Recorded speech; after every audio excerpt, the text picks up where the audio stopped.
I'd like to tell you a story.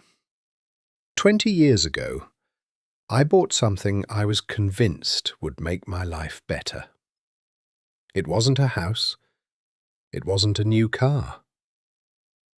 It was a television. I don't even own it anymore, but somehow I'm still paying for that purchase today. Not with money, with a lesson I carried for years. Back then, I had an answer for everything. It was a great deal. I deserved it. I'd worked hard. It was finally time. Back then, they sounded like reasons. Today, I know they were excuses. Because the truth is, I never stopped to ask myself one simple question. Why do I want this so badly? If someone had asked me that in the parking lot, I probably would have laughed. I'd point at the giant box in my cart and tell them how much money I'd saved.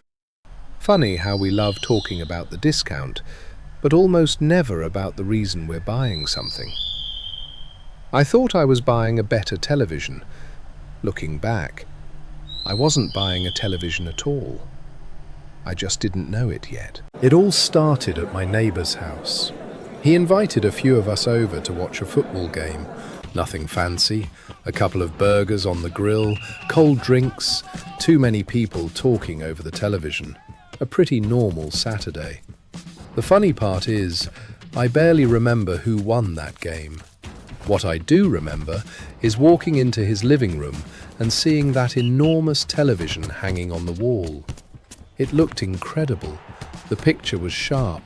The colours almost seemed real. Everyone noticed it. Someone said, "That's a beautiful TV." I remember looking at my neighbour. He looked proud. Another guy asked where he'd bought it. For a few minutes, the television got more attention than the football game.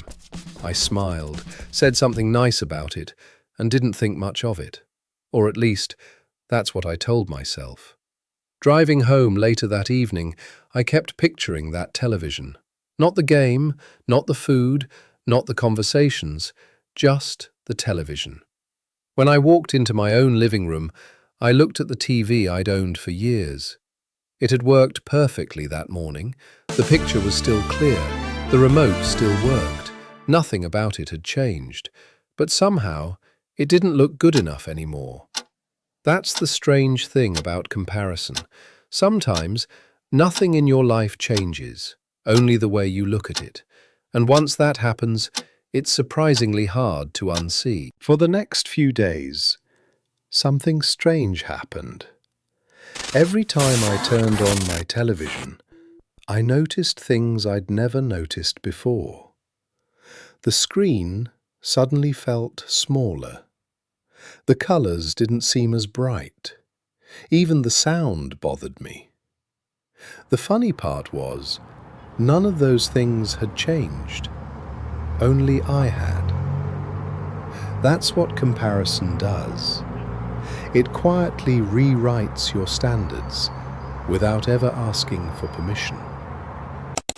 By Saturday morning, I'd already made up my mind. I just hadn't admitted it yet. So I told myself the same lie most of us tell. I'm just going to look. I walked into the electronics store with absolutely no intention of buying anything. At least, that's what I kept telling myself. Rows of giant screens covered the walls, every one of them brighter than the last. Bright signs hung from the ceiling. Weekend sale, limited time, don't miss out. Funny how those words can make a perfectly good television suddenly feel outdated. I wandered around for a while, pretending I was comparing features. Truthfully, I was comparing myself. I just didn't realize it. Then a salesman walked over. Friendly smile, no pressure. He looked at me and asked, "So, what size are you thinking?" I laughed. "I haven't decided." He smiled. I think you already have. Looking back, he wasn't really selling televisions. He was selling possibilities, and I was ready to buy one. The box barely fit inside my car. A young employee helped me load it. As he closed the trunk, he smiled and said, "You're going to love this." I smiled back. "I think I will." That afternoon, I carefully unpacked everything. The plastic came off. The cables disappeared behind the cabinet. I stepped back and admired it. When I finally turned it on, I couldn't stop smiling. That first week, I watched movies I'd already seen. Even the evening news somehow felt more exciting. Friends came over. Every single one of them noticed it. "Wow, Mike, that thing is huge. Now that's a nice TV." I'll be honest, those compliments felt good, maybe a little too good, because after everyone went home, after the room became quiet again, the television was still there, but the feeling wasn't. And I didn't understand why, not yet. A few weeks passed. Life quietly returned to normal. Monday mornings, coffee before work, grocery shopping, laundry, paying bills, the little routines that make up ordinary life. The television was still there, bright, beautiful, exactly the way I'd hoped it would be. But something was different. I had stopped noticing it. Funny how quickly excitement fades. The thing you couldn't stop thinking about becomes part of the background before you even realize it. The compliments stopped. Friends didn't mention it anymore. Neither did I. The monthly payment, however, never forgot to show up. One evening, I turned the television off. The room became completely silent. I just sat there. No movie, no music, no distractions, just me. And for the first time, I asked myself a question I probably should have asked weeks earlier. Why did I want it so badly? Not, was it worth the money? Why did it matter so much? The answer didn't come that night, but the question never left me. Sometimes, the questions that change your life don't come with answers right away. A few weekends later, I was cleaning out the garage, mostly boxes I'd forgotten about, old tools, extension cords, things that seemed important once.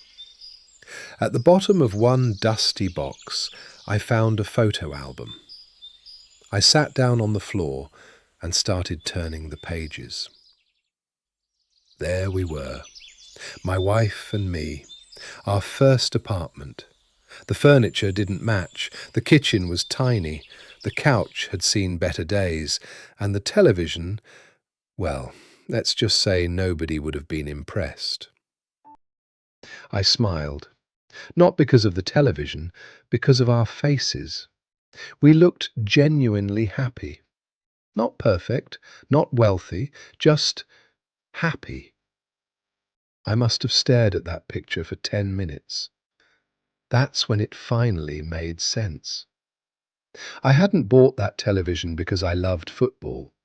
I bought it because, somewhere along the way, I started believing that owning nicer things meant I was doing better in life.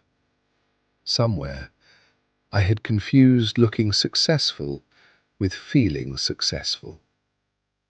The story I kept telling myself was the real problem. The television was just the excuse. Money can make life more comfortable. It can make life more convenient. Sometimes it can even create wonderful memories. But it can never decide your worth. I learned that the hard way. These days, I still buy things that make life a little easier or simply a little more enjoyable. There's absolutely nothing wrong with enjoying what you've worked for. The difference is, I ask myself one question first. If nobody else ever saw this, would I still want it? Sometimes the answer is yes. Sometimes it's no. Either answer is perfectly fine, as long as it's honest. Looking back, I don't regret buying that television. I regret expecting it to change the way I felt about myself. Because no television, no car, no house, no purchase has ever changed how I felt about myself. The older I get, the more I realize that the things I remember most aren't the things I bought. They're the people I loved. The conversations I forgot I'd remember. The quiet mornings that didn't seem important at the time. The ordinary moments I never thought would become memories. None of those things ever came with a price tag. I learned that the hard way. Maybe you don't have to.